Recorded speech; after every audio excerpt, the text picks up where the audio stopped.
ఇక సీఎం చంద్రబాబు 75వ జన్మదినోత్సవ వేడుకలను ఘనంగా నిర్వహించారు. కూటమి నాయకులు, ప్రజాసేవకులు, స్వచ్ఛంద సేవ కార్యక్రమాల రూపశిల్పి, ప్రముఖ పారిశ్రామికవేత్త వికృతి శ్రీనివాస్ ఆధ్వర్యంలో కృష్ణా జిల్లా అవనిగడ్డలో వేడుకలు జరిగాయి. తమ నివాస ప్రాంగణంలో వేలాది మంది అభిమానుల సమక్షంలో 75 కేజీల కేకును కట్ చేశారు. జన్మదినోత్సవ వేడుకలు ఎంతో అట్టహాసంగా నిర్వహించారు. అయితే ఈ కార్యక్రమానికి అవనిగడ్డ నియోజకవర్గం నలుమూలాల నుంచి వేలాది మంది అభిమానులు తరలివచ్చారు. అనంతరం అన్న సమారాధన కార్యక్రమం చేశారు.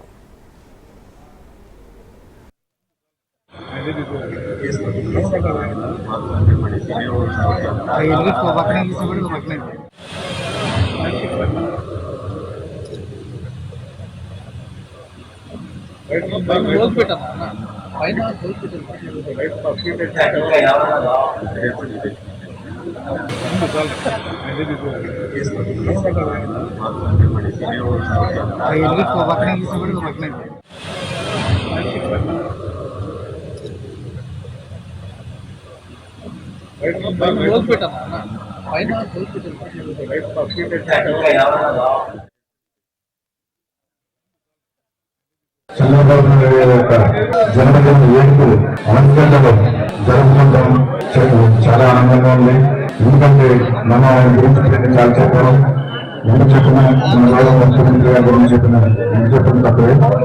ఆయన పడుతున్న తప్పని, ఆయన యొక్క అమరావతి కోసం ఆయన యొక్క చేస్తున్న కృషిని ప్రతి ఒక్కరు గుర్తించి ఆయనకి అందరూ మా మిత్రులు, అభిమానులు అందరూ కూటమి గవర్నమెంట్కి మద్దతు ఇచ్చి అందరినీ ప్రోత్సహించి చేయాల్సిన కోరుతున్నాను. అంతేకాకుండా ఆనందం ఇంతవరకు ఇండియాలో ఎవరు ఏ సీఎం చేయలేని విధంగా అనేది ఆయన మైండ్లో ఎప్పుడూ ఉన్న దేశాన్ని ఈ మధ్య ప్రవేశపెట్టారు. ఆర్థికంగా వెనుకబడిన చూసుకుని కానీ ఆర్థికంగా పరంగా కానీ ఎడ్యుకేషన్ పరంగా కానీ అలా రోజుకి కనీసం ఒక ఆర్థిక స్తోమత కలిగిన వ్యక్తి ఒక మంది అట్లీస్ట్ ఒక మనిషి ఒక వ్యక్తిని దత్తత తీసుకున్నా కూడా మనం వెనుకబడడం అనేది లేకుండా అందరూ ఆర్థికంగా ముందుకెళ్తారనే సంకల్పంతో ముందుకెళ్తామని గౌరవ ముఖ్యమంత్రి నారా చంద్రబాబు నాయుడు గారు నిజంగా మనం ఆయనకి ఎంత చేసినా మనం చూసుకోలేదు. అలాంటి వ్యక్తిని జన్మదినం ఈరోజు అవనిగడ్డలో జరుపుకుంటూ ఇంతమంది సమక్షంలో అవనిగడ్డలో జరుపుకుంటాం అనేది నా పూర్వజన్మ అదృష్టంగా భావిస్తూ అందరికీ పేరు పేరున నా ధన్యవాదాలు తెలియజేస్తున్నాను.